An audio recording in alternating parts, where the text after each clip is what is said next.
Let me ask you something. If you could choose your future, which would you choose? To live as a paraplegic or to win the lottery? Have you decided yet? Was it a hard decision? In 1978, a trio of researchers at Northwestern University and University of Massachusetts attempted to answer this question. And you know what they found? That a year after the lottery winners received their cash prize, and a year after paraplegics had that accident that changed their life forever, that both had around the same levels of happiness. If not, actually, the paraplegics had slightly more levels of happiness. How can that be, you may ask? To find out, keep on watching. Hello, my name is Melissa from thepurposecoaching.com, and today I want to talk about the stories that we tell ourselves and how we can create a new supportive story. And I want to open this topic by sharing my own personal story with you guys. So one of the reasons that I started my program to unleash your authentic voice, discover your purpose, because for a long time, those are things I wanted so badly and I didn't have them. I grew up very afraid of everyone and everything, and because of that, I never would share my opinion. I would never say if I liked something or didn't like something. And for a long time, I felt like I had no voice. I felt like I had no purpose. And I didn't actually believe I could achieve things out of my comfort zone. I was insecure, unmotivated, and very afraid. Apart from that, my day-to-day actions weren't for me. They were for people around me, for my family. I was the yes girl, so if you needed a favor, I always said yes. You need a ride? Yes. You need help with this? Yes. Oh, you want me to spend the whole day, with you to help you with this? Yeah, sure, fuck what I have to do with my time. Your stuff is more important. I didn't think of it like that, but basically that's how I was. Why? Because I was very scared of letting people down. I didn't want people to feel like I wasn't there for them, like I didn't care about them. And to be honest, it was nice to feel needed by somebody. So in my attempts to not disappoint anybody, I failed because I was disappointing myself. I had no time to do my things. I had no time to just figure out what I wanted because I was just so busy, like just making sure everybody else was happy. And this is a story I made in my head. In my mind, if everyone else was happy, if everyone else had their things done and they didn't have any worries, then that means I would be okay. Like, if my family's happy, then of course I'm gonna be happy. So I'm gonna make sure that my family's always happy. That's the story I made in my head. And yes, as I got older, I started realizing that that conversation is not true. It's a lie, and it doesn't support me.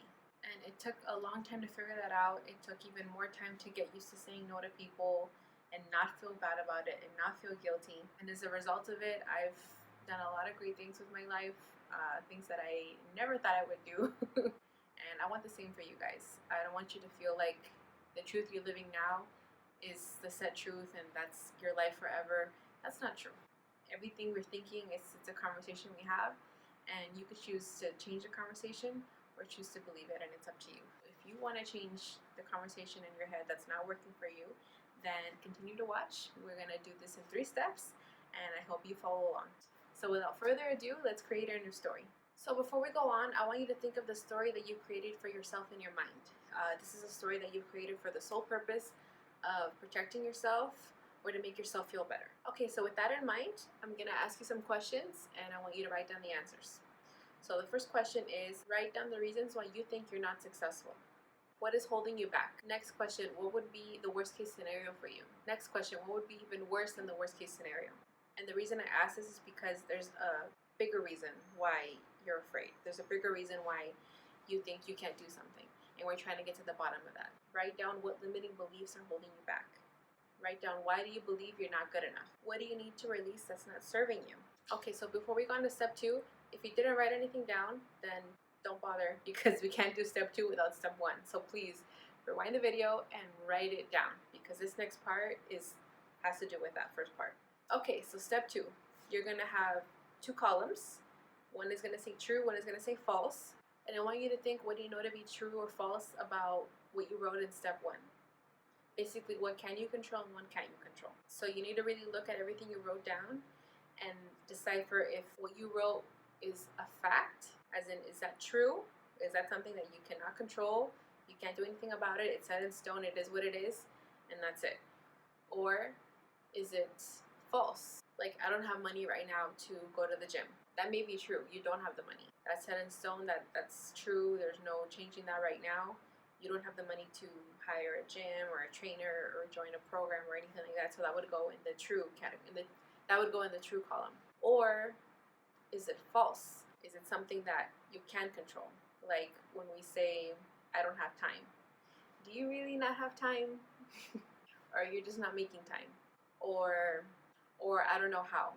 I mean, could you find out? Could you Google it? Could you YouTube it? So you need to really be honest and look at everything you wrote. There may be things there that, yeah, it's absolutely true. You can't control it. So put that in the true column. But the things that you're like, okay, maybe it's not like true, put it in the false. Okay? What can you control and what can't you control? This is the most important part of this whole process, because here is where you truly see if your conversation is true or not. Here's where you truly see which stories you've been telling yourself that are true or that are lie. This is going to set the foundation for the next step. Okay, so step 3.